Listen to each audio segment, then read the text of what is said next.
on va effectuer le zéro du cathé artériel. On va déjà s'assurer en fait que la poche est bien gonflée à 300. Sinon, on la regonfle un petit peu.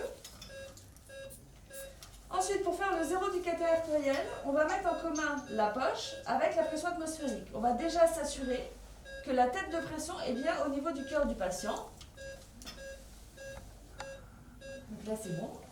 Ensuite, pour faire le zéro du cathéter artériel, on va ouvrir le petit robinet en fait pour mettre en commun la poche et la pression atmosphérique et fermer du côté du patient. Donc je prends des compresses imbibées de bétadine alcoolique. J'ouvre le robinet. Ensuite, au niveau de mon scope, je vais aller appuyer sur la pression 0. Donc là, du coup, on voit que la courbe s'amortit et qu'elle se met sur la ligne 0. Et je dois avoir 3 zéros qui doivent apparaître, en fait, pour montrer que mon 0 est bien fait.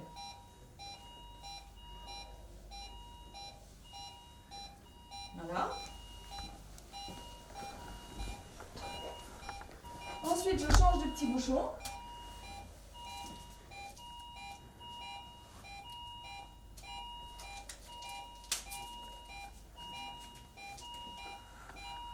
Et je remets en fait le petit bouchon propre et je rétablis la continuité entre ma poche et mon cathéter. Ensuite, pour faire un prélèvement veineux au niveau du cathéter,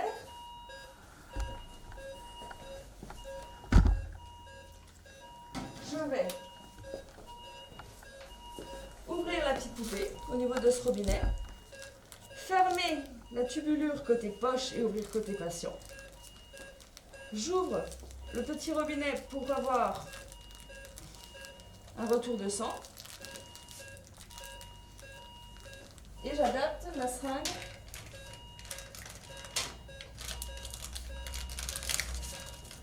à gaz du sang une fois que le sang en fait s'est purgé au niveau de la tubulure du patient. Voilà, et le sang monte directement en fait dans la seringue. Une fois que j'ai terminé, je referme la seringue. Je purge en tirant sur le petit tiret bleu la ligne du patient. Et ensuite, je purge mon petit robinet. Pour effectuer un prélèvement sanguin, je vais prendre un cordoba cuténaire, un adaptateur,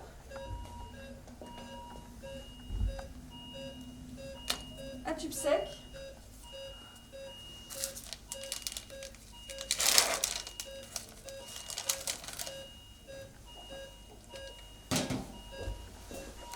et je vais prélever 2 tubes secs afin de bien purger ma ligne avant d'adapter les tubes en fait pour le prélèvement sanguin. Une fois que j'ai fini de purger, je rince à nouveau tout mon système.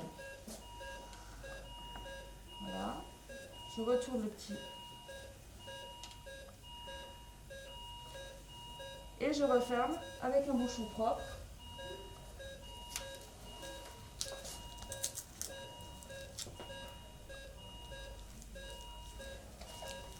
Et une compresse.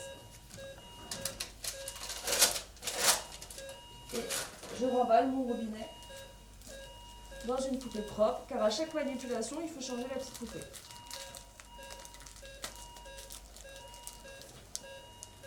Si ma tête de pression en fait n'est pas au niveau de mon cœur, on aura des variations de tension. Donc si par exemple ma tête de pression elle est plus haute que le niveau du cœur, on va se rendre compte en fait que la courbe change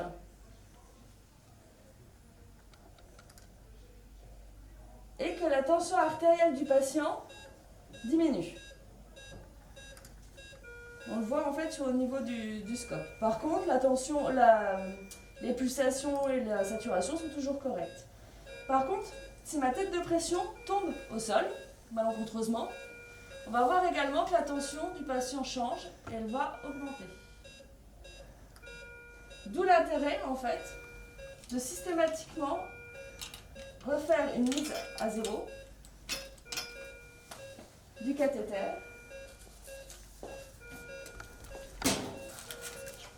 et refaire un zéro cathéter à chaque changement de position en fait, du patient.